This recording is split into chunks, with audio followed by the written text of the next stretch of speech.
Because this whole thing is about hope. Because God came to me, there's been these demons came first and threw me all over the house, and I didn't like that part. But then the angels came, and there's been like quite a few angel visitations lately, and that's a good thing. Say yeah, it is. Say it. Yeah. But one of the main guys that came to me was this big angel. I didn't know he was an angel. I thought it was something else going to fight us.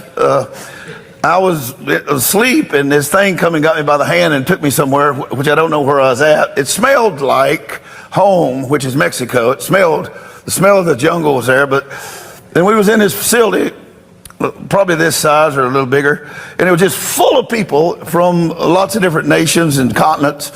I know lots of people now, and a lot of them were there. We weren't quitting. We weren't.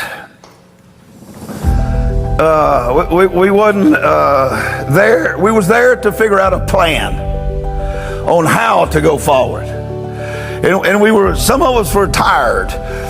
Physically, emotionally, spiritually, and so forth. And so I'm sitting straddling a bench, and it's hundreds and hundreds of people in there. And I got my hat on. I'm looking around at the people, and I know these soldiers. They're good soldiers. I've worked with lots of them that were there, and they're good for the gospel.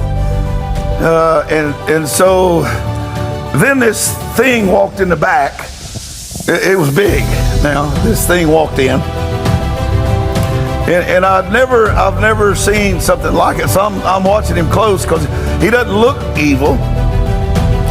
But I've noticed about hell is a lot of times they don't look evil sometimes, and that's how they get you. And so this thing walked up, and it was huge. It was a lot bigger than me, and I'm not little. And he walked up, and this thing put together really well. And he walked up, and he's got some sort of armor on that I'm not accustomed to. I'm not up on all the armor that there is, of course. But this thing it looked like skin, but it wasn't.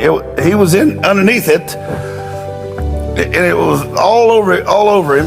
And he had on this helmet and stuff, and he had these armaments. I've never seen them. I'm quite up on firearms and that, but I've never seen these things he's got on him.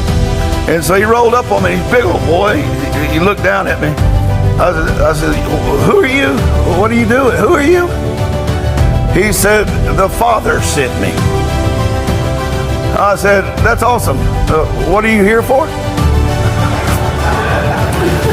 Here's what he said. Now this thing's talking to me, and he says to me, y'all asked for help, and I was the allotted one that came. I'm here to help you.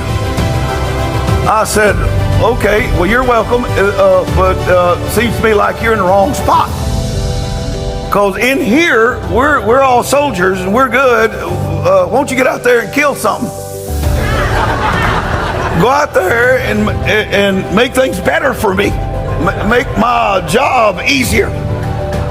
And here's what he said. He said to me, because I'm thinking like I want help, and I don't need you come here telling me you're here to help without pulling the trigger on something. Help to me looks like my enemies are getting, And so he goes, here's what he said to me. You have zero right to command me. Only the Father commands me. I said, all right, deal. So how do I do that? He said, you do what you've been doing. You pray and you fast and you seek the Father, and He will give me orders, and I will follow those orders. So help has arrived. I've seen it with my own eyes. So, and I've talked to it. So I need you to believe. I don't need you to believe what you see. I need you to believe what you don't see. Help is with us. God is with us. And it doesn't come by some sort of ritualistic religious scam plan thing. It comes by just being honest with God, just allowing yourself to be thrown at the mercy of God, and the cost is not relevant. What's relevant is Jesus is King.